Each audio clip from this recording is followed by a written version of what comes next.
चलो फटाफट से देखते हैं ये question. The set representing the correct order of first ionisation potential, ठीक है।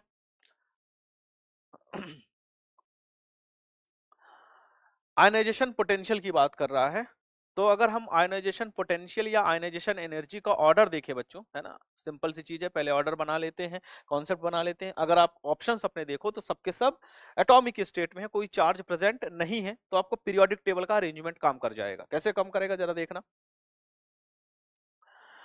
लेफ्ट से राइट जाते हैं अगर, तो लेफ्ट से राइट जाने पर आयनाइजेशन एनर्जी बढ़ती है, और टॉप से बॉटम जाते हैं तो आयनाइजेशन एनर्जी कम होती है। ये आपका है जनरल फैक्टर। दो पॉइंट हमेशा काम आते हैं आयनाइजेशन एनर्जी के लिए। पहला पीरियोडिक ऑर्डर, जैसा हमने लिख दिया। दूसरा है बच्चों स्टेबिलिटी। स्टेबिलिटी स्टेबिलिटी का मतलब ऐसे स्पीसीज जिनके कॉन्फ़िगरेशन स्टेबल हैं, जिनके कॉन्फ़िगरेशन हाफ फिल्ड और फुली फिल्ड है। हाफ फिल्ड और फुली फिल्ड है, ये लोग स्टेबल होते हैं। तो सर इससे क्या हुआ स्टेबल होने से? स्टेबल होते हैं जो लोग, आप ऑब्जर्व करोगे, आप देखोगे उनकी जो वैल्यूज मिलती हैं, ये अपने नेक्स्ट एलिमेंट से ज्यादा आयनाइजेशन एनर्जी शो करते हैं, ठीक, अपने नेक्स्ट एलिमेंट से ज्यादा, ठीक है, सेम पीरियड में चीज लगती है। और जरा देखें, लिथियम, सोडियम एंड पोटेशियम, पहला ऑप्शन देखते हैं। और आपसे पूछा क्या बच्चों, ध्यान देना, correct order of first ionisation, ठीक है, पहले ही इलेक्ट्रॉन को निकाला जा रहा है। तो लिथियम, सोडियम और पोटेशियम ये तीनों सेम ही ग्रुप के मेंबर हैं।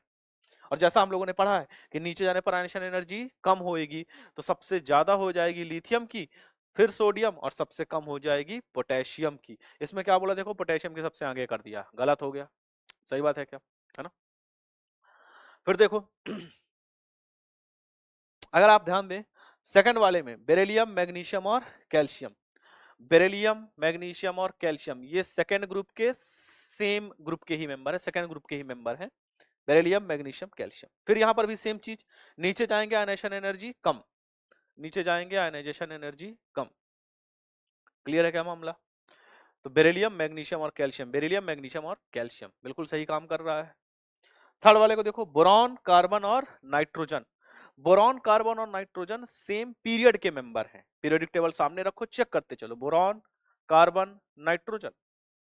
क्या देखने को मिलेगा कि सर जैसे जैसे हम लेफ्ट से राइट जा रहे हैं, लेफ्ट से राइट जाएंगे तो आयनाइजेशन एनर्जीज बढ़ेंगी, क्योंकि स्टेबिलिटी अट्रैक्शन बढ़ता है।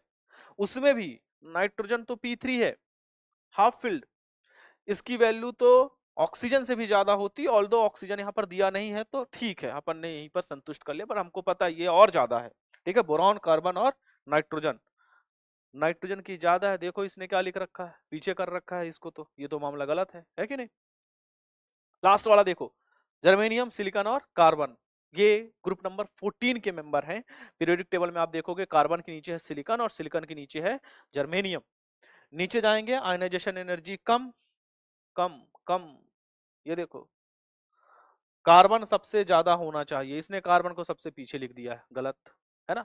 सारे के सारे ये गलत हो गए, तो सेकंड ऑप्शन आपका करेक्ट ऑप्शन हो जाता है ना, सेकंड ऑप्शन, ठीक।